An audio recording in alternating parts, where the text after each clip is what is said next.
You heard the latest? Ooh, child, I knew that was true from the moment my auntie's friend's cousin sister told me. The talk. Here's what's trending. In my opinion, Think Different TV's LaShia.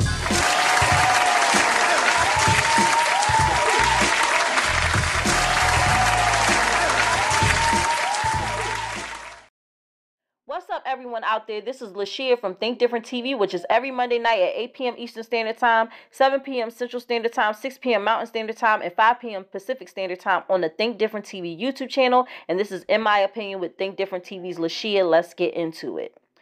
No one is marveling at the life of Jonathan Majors. He's all messed up in the game. Just in case you haven't heard, Jonathan Majors was found guilty of 2 of the 4 counts brought against him: misdemeanor assault and harassment in connection with the March 25th incident between him and his ex-girlfriend, Grace Jabari. The incident included a text, a phone, a jealous girlfriend, and a chase. This whole thing gave Chris Brown and Rihanna vibes. Anyway, long story short, he got a text, she saw the text, she grabbed the phone, and he tried to retrieve the phone. Once he got the phone, he went full sprint and she followed behind him.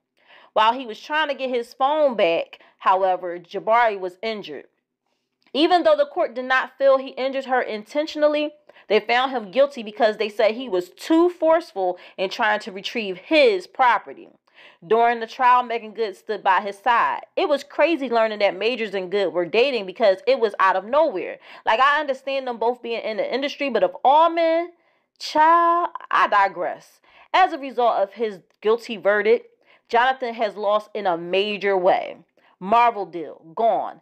Disney deal, gone. U.S. Army deal, gone. And as of late, Megan is as good as gone. This was a man at the top of his game, now hitting rock bottom. And speaking of bottom, rumor has it, T.D. Jakes is one with power. I'm going to let y'all figure that out. Apparently, Cassie released many things to the feds. Part of the info turned over alludes to Take That Jakes participating in Diddy's freak-off sessions, but not as a picture. Social media has been having fun with this. Looks like people are 50-50 with this one. The bishop decided to speak out about the false claims by saying, "I will not use this sacred day and sacred pulpit to address a lie when I have the chance to preach the truth." Okay.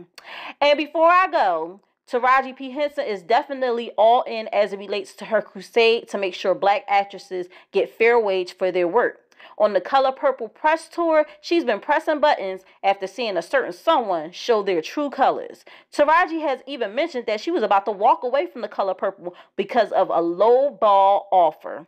She was insulted, and rightfully so.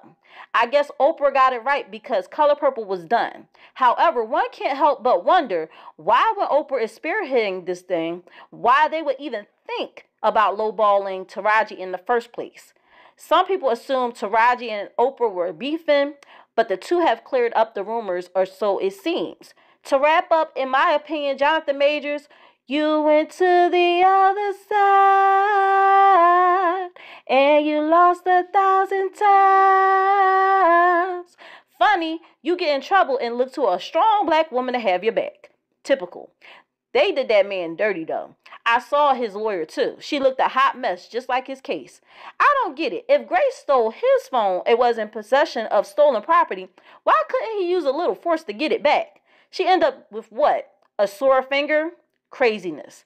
Power Bottom Jakes is surprisingly playing it cool.